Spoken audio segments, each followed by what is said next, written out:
once again, or if you've never seen us before, thanks for stopping by. I am Jared Johnson, the Jared J. Here with me again is Talmadge Roger Varnado the third.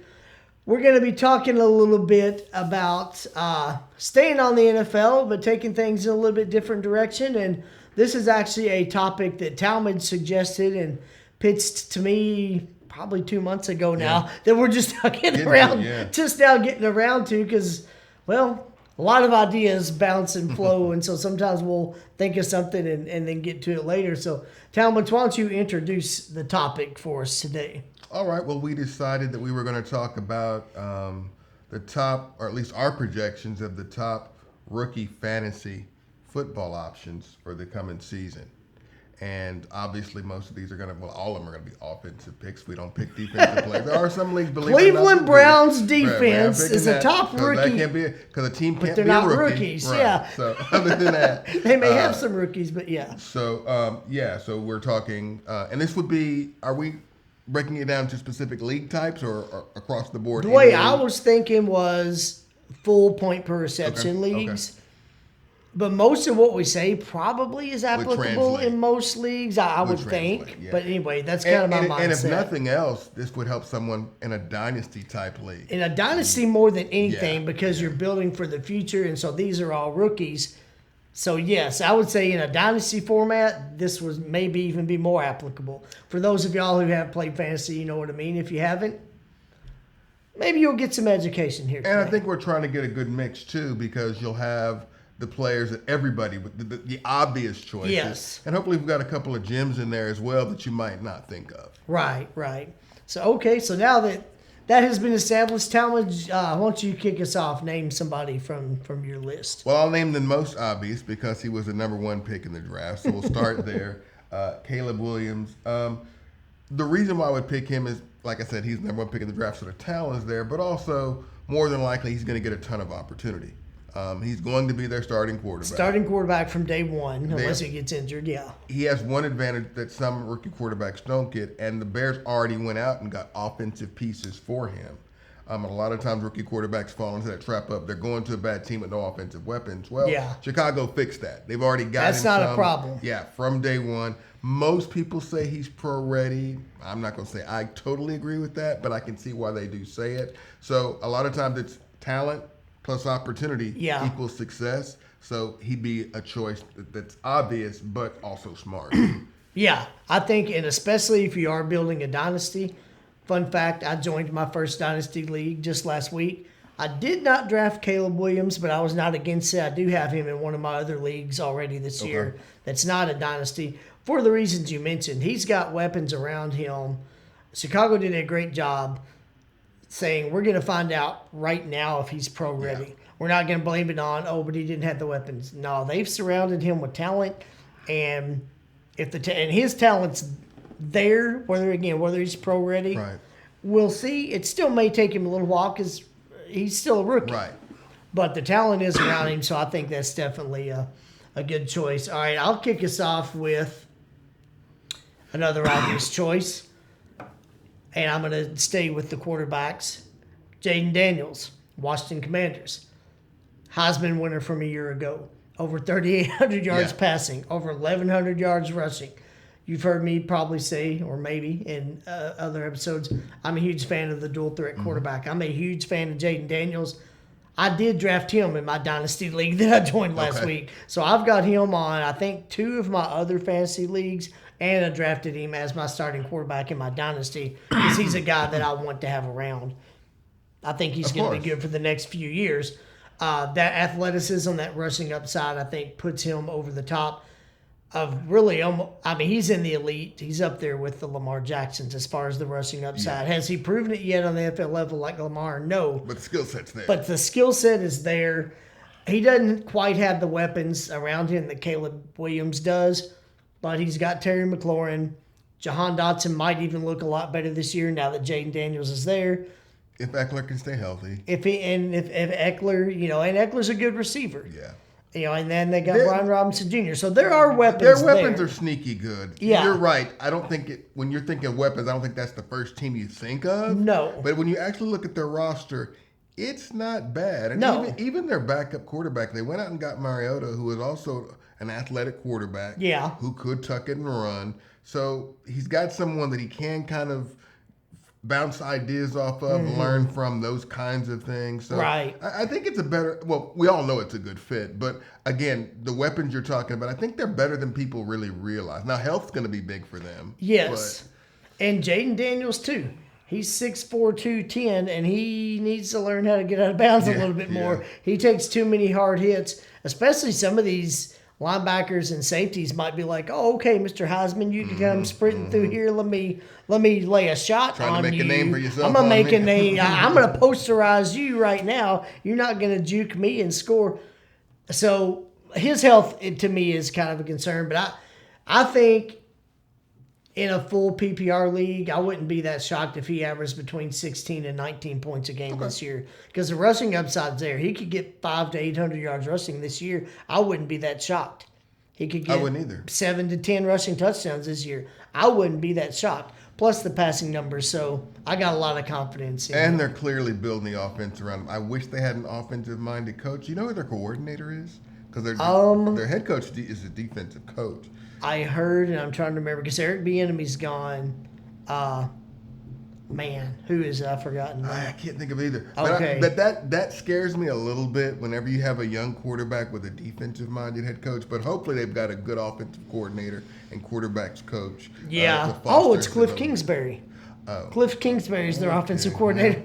Well, he just dropped on my list a little bit. I will say this, just in a slight defense of Kingsbury, when he was the Arizona Cardinals head coach, he used Kyler Murray in a way that Well, Jaden that's why they Daniels brought could be him. I mean, used. yeah, that's obvious. That's why. So they brought him. I get what you're saying, Yeah. but there's a silver lining. Hey, he did coach Kyler Murray, who's a similar style, and he unleashed him to run and pass and had that freedom. I So, see why they did it. I'm just Yeah. not a great big fan. But yeah. and I don't necessarily disagree, but I think it could work because he's had that kind of quarterback in the past and known how to use them. So, all right, so there's my first guy. Talmadge, give us another one. Here's one of the ones that I'm saying might surprise some people, but not me. And we talked about him in a previous video. I'm going to go with Already know who this is. Marshawn Lloyd. I think he's got a chance to be really, really special. I think he's going to a coach that can use him really well. Yeah, we talked about previously the Josh Jacob thing scares me a little bit because he's not going to get as much opportunity. But when you look across the league, what running back does get a ton of opportunity besides your McCaffreys? But he's just a different. He's kind of in he's a not really level. a running back. He's an offensive He's a weapon that can just, yeah. But when you're talking traditional running backs, I mean, all of them split time. So I'm not so concerned about that. Yeah. But just talent-wise, skill set-wise, the offensive coach he has, the young quarterback that he has that you're going to have to focus on, all those young receivers I was that are gonna say, developing that you're going to have Multiple to focus young on. receivers, Yeah. 2 tight ends that are I both going their mean, second year. They're both pretty good. just you drop him in that with his skill set and that coaching, and they're used to winning. You don't have to worry about a That's culture fit or anything. yeah. I That's just, a team that expects to be Yeah. battling for a Super Bowl. I could see him being a real surprise in fantasy. Okay. What I will say, I think in the long term, you're right. I don't know early on. So if we're talking dynasty, I think he's a great pick. I missed out on him in my dynasty, but I got some other really good young running backs. I don't want to waste. We're not going to do the whole episode about who my dynasty roster is. I told you earlier. Right. But I did miss out on Marshawn Lloyd for a single season fantasy. I think he's worth drafting, especially because you can probably get him pretty late. The leagues I've drafted in, he's gone undrafted in a lot of them because so many people are just thinking Yeah. Josh Jacobs. Yeah. So is he worth having on your fantasy team? Yes, because you can get him probably between rounds 13 and 16, and he's worth having on your And bench you need just two because of the backs, and he can upside. play flex. I mean, there's Yes, all kind of there's ways you reasons can to do have it. him. Yeah. So I'm not quite. My expectations may not quite be what yours are, but I wouldn't be shocked if what you're saying does come to play. All right, next guy I'll have, and I'll go a little bit less cliche here in a moment, but I'm not going to pass on talking about Marvin Harrison Jr. Of course. Number 4 pick in the draft. His dad, Hall of Fame receiver.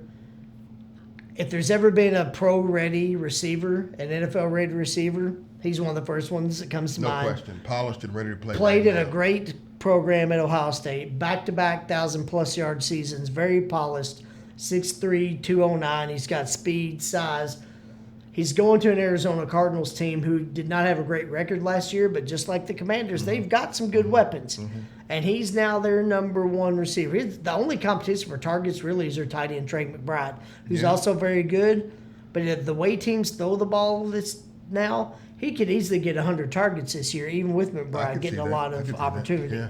So He's I gonna think get Marvin, chances. I think he's in a great position to succeed. I think all the tools are there. I'm gonna go ahead and say this, and I'm sure a lot of people already think it. Barring a severe career-ending injury, this guy likely could be a Hall of Fame receiver. Well, Everything's there for him. yeah, to make him it's do all it. laid out for him to do it. He really has no weakness, especially when you consider his size, his pedigree. Yeah, he's a where good he red zone played. target. Yeah. My only fear here, and it's nothing to do with him, and injuries always are a factor. Yeah, so yeah. I'm overstating the obvious, but their quarterback's got to prove he can stay healthy for a full season. Because if he doesn't, all of a sudden that impacts the receiver. Oh, tremendously, and we saw that last year when Kyler Murray wasn't healthy. The seasons that Murray has been healthy, he's been playing at a pretty elite level, especially with his rushing upside. He's had a couple seasons where he had around 3,800 passing, I think, and 700 to 800 rushing. Well, but even the years he stayed healthy, and I haven't thought about this, but even those years, he always tailed off the back half of the season because of his. I think Some he of that wears starts to take a down. toll. Yeah. But let's assuming he can stay healthy. Right. That's what we have to do. You're not Until going to you not see- draft somebody and say, well, the quarterback might not be healthy. Let's not draft Yeah, Marvin Harrison yeah. because I Kyler mean, might get hurt. But I'm just throwing it out there. Why But- would you do that? Yeah. Exactly. But assuming he's healthy, yeah. I mean, Yeah. I don't think you can go wrong here. No, and I think, and he also didn't get him in my dynasty, which he's one of the main ones I really hated to wanted, miss yeah, out on. yeah. But I got B. John Robinson, Jameer Gibbs, and Jaden Daniels with my first 3 picks. So this I'm is pretty the- happy about This that. is the Dynasty. Yeah, we're Jared merging Fantasy into- Draft yeah. episode.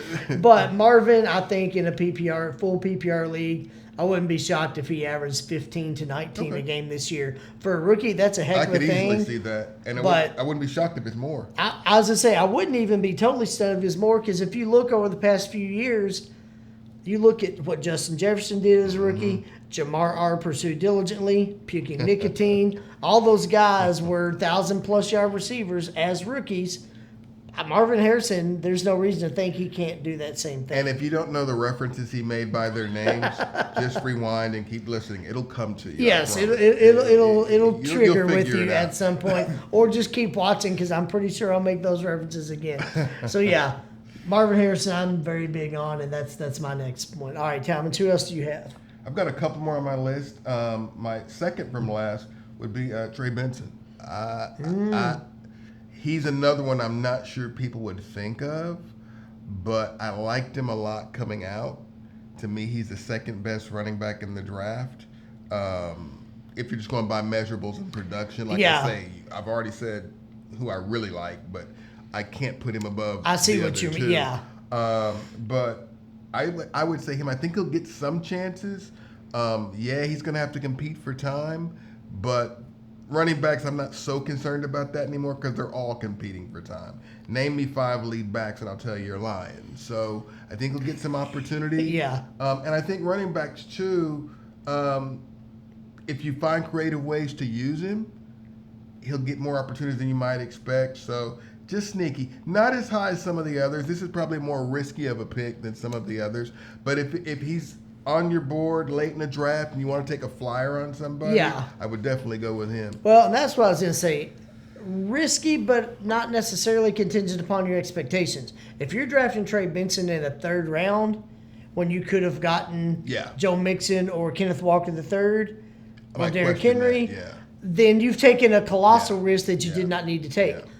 But like I said with Marshawn Lloyd, Benson's usually available in rounds like 13 through 16, the drafts I've been in. Yeah. Yeah, he's worth having on your roster when you can get him that late. Because what if James Conner does get injured? Or what if Trey Benson just is so good they can't keep him off the field? Now he's worth having on your roster because you can put him at your flex position. You can rotate him in. So is he worth drafting for where you can get him? Indubitably.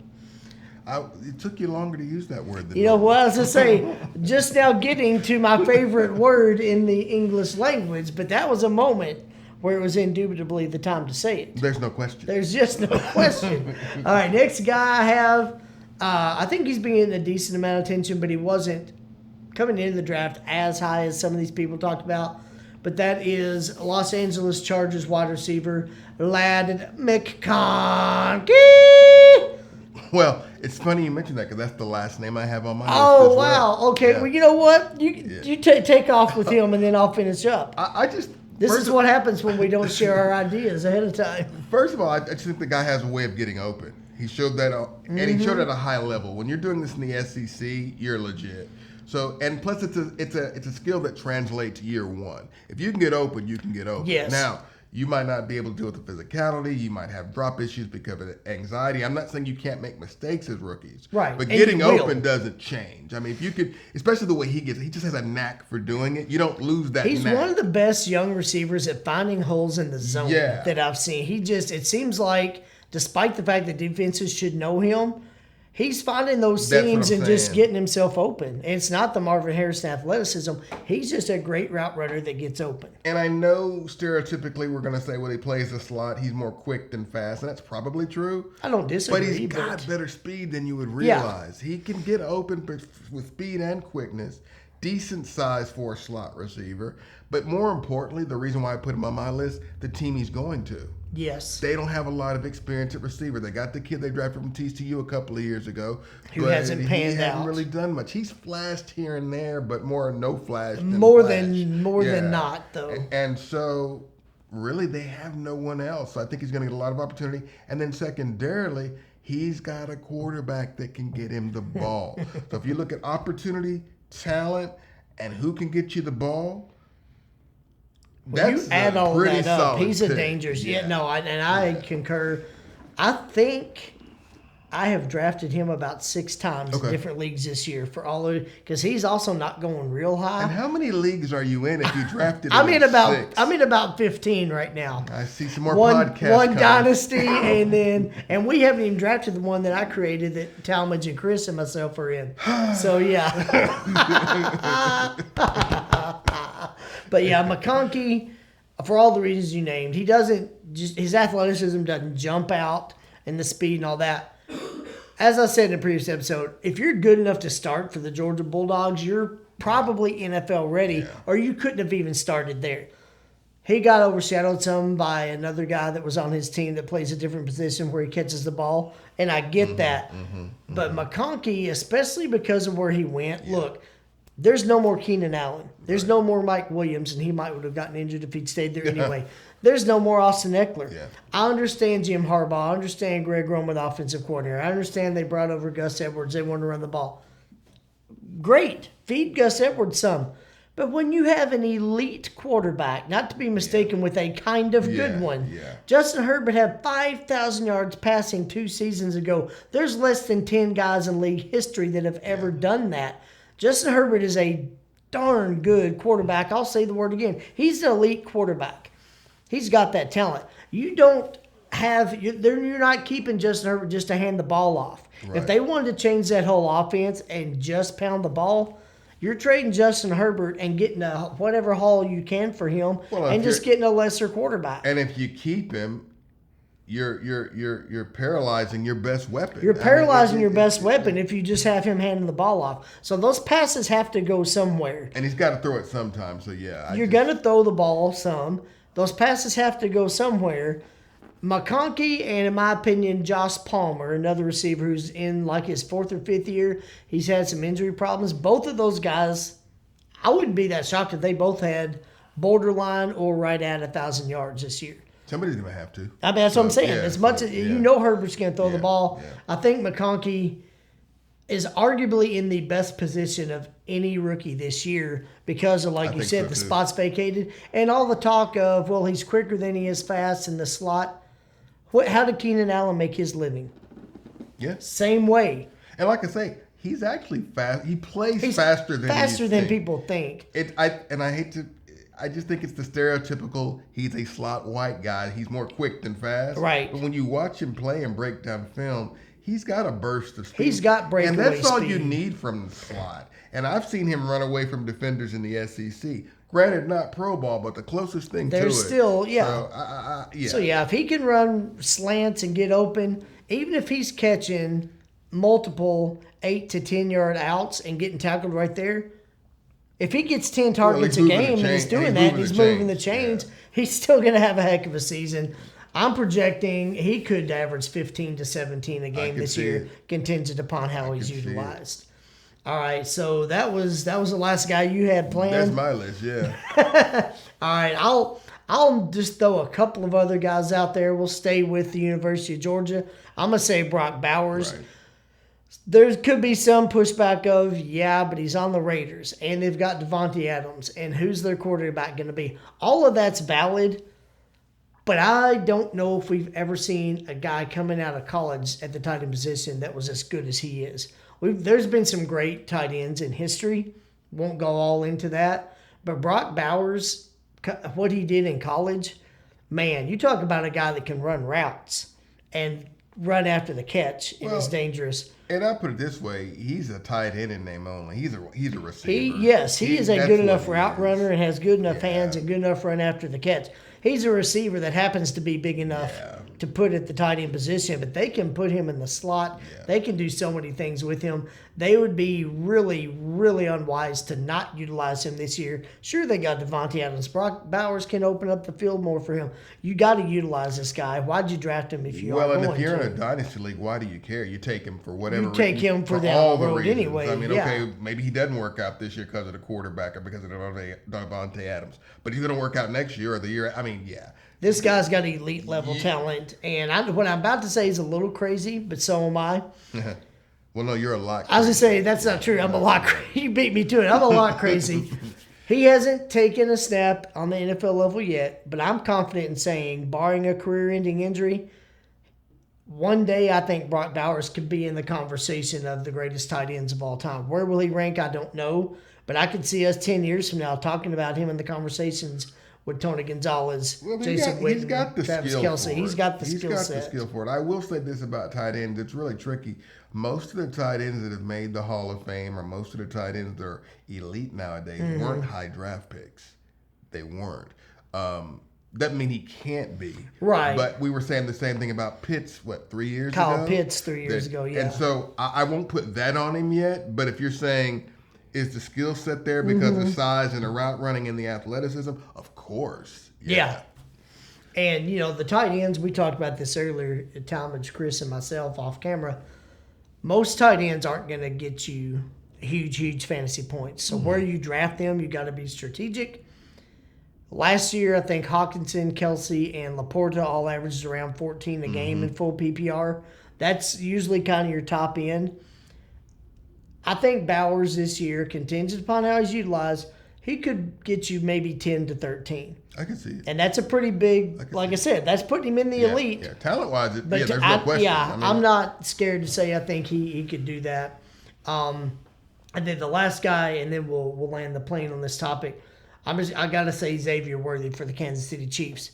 When you run a 4.22 at the combine, and now you're playing on an offense with Patrick Mahomes, guess what? And Andy Reid. If Andy Reid and Mahomes are your coach and your quarterback, and you're fast and can get open and catch the ball, you will get opportunities. Well, and they need a receiver anyway.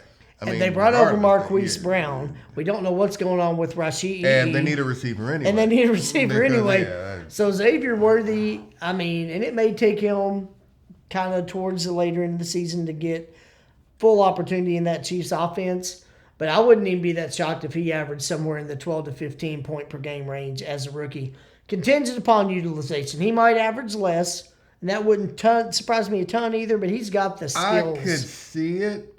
But the only thing that scares me is I don't think he starts putting up those numbers until the back half of the year. And I think that too. So that might bring his overall average down. But Okay. yeah, if you're talking the last 5, 6, 7 games, could he do that? Yes. But if the first 80's averaging 5 or 6 points, all of a sudden it's not going to average. It might out average out to that. 9. But yeah, will he be at that point Yeah. by the end of the year? I totally buy it. Yeah. I totally Well, buy and it. I think you're right. I guess kind of where I was saying the ceiling, Mm-hmm. I could see him still averaging 12 to 13 because I could see him putting up 18 to 19 the last few games and bringing his average up. Gotcha. But we're on the Gotcha. same page. Gotcha. I just Gotcha. think maybe. Now, he is on my dynasty roster Makes because he sense. may not do a lot this year, but I grabbed him pretty early. In that because I was offense like, with that quarterback, he's going to figure it out. in the next few years, him with Mahomes, Much like my the receiver goodness, last year yes. who's running into some problems, figured it out towards the Figured back it half out of towards the year. end. And I mean, I wouldn't be shocked if in 2 or 3 years we see Xavier Worthy playing the way Tyreek Hill did when he had Mahomes.